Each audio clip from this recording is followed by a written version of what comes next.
My friend had gone to Newcastle and been attacked, unfortunately, and had his throat slit with a bottle, and he obviously had a stroke. He was taken to hospital. He was pronounced almost like nearly pronounced dead twice. He was revived twice from being dead, as it were, and was in a pretty poor state. He had paralysis down all the left side because he'd had a stroke. That was the beginning, if you want to say, of my healing work, if you want to call it that. In a sense, I started to work with him. I started to help him massage the side of his body. I fed him. I had to wash him. I had to do all of those very things because he couldn't wash himself. He couldn't toilet himself. So what happened is then I helped him, and with massage and other kind of things. I looked around for therapy, ideas, and gave him a really high degree of nutrition, sometimes much quite intuitively, and actually he started to get better quite quickly. We had support from an occupational therapist, but that was only probably once a month. After about 2 months, he started to have some functioning in his hand. Because before he couldn't tie up his belt, he couldn't take off his own shirt, but he started to being able to do that. His speech started to improve. I made him talk. So it was probably quite hard on him, and it was obviously hard on me because, in a sense, I was looking at all the things therapeutically I could do to help him do stuff, to be able to kind of repair himself. But one of the things I really, really recognized was there was lots of people to hold your hand. There's lots of people to give you advice that you didn't necessarily need, but there wasn't very much practical help.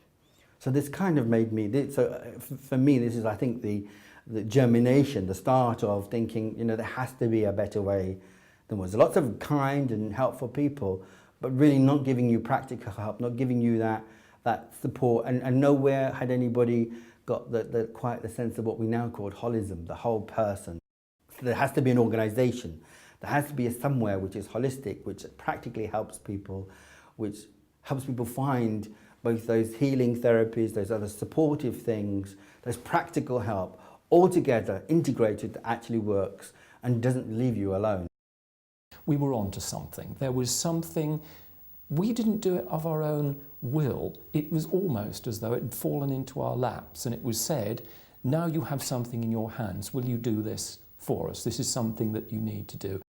But we saw that there was only one way was to do it as a charity. There was no way that some people could afford, and I always really felt that money shouldn't be a bar to you having some therapy or some support. It shouldn't stop you from gaining something, and it shouldn't necessarily be something that's looked, with grey walls or so clinical. It had to be warm and loving, and perhaps, if at all luxurious, it should. Why not? Why not? So ended up coming over to Freshwinds and met Mohammed and a few of the other members of staff at the time, and they really offered me a treatment package to address the various issues and the symptoms that I was presenting at the time, which was quite revolutionary because I'd found prior to that a lot of people being incredibly dismissive. Even today, the condition that I used to have, of which I specialise with treatment with other clients now, even today, the symptoms are often dismissed by more orthodox medicine.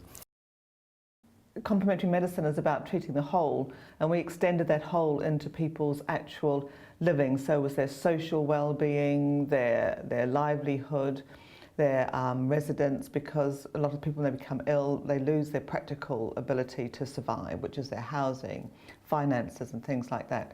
And Freshwinds also had the ability to start assisting with that sort of, or steering them on the right path and being supportive in that area, as well as their general health and well-being. Solutions enable hope, okay? Because without those solutions, without something different in our life, that intervention from someone or somewhere, sometimes we get it from family, from friends, from other people, but sometimes it's not available to people. And some people don't have the solution. So here we try to get the tools of solutions to get people to learn how to use them, and then to have hope of a different life and to realise it.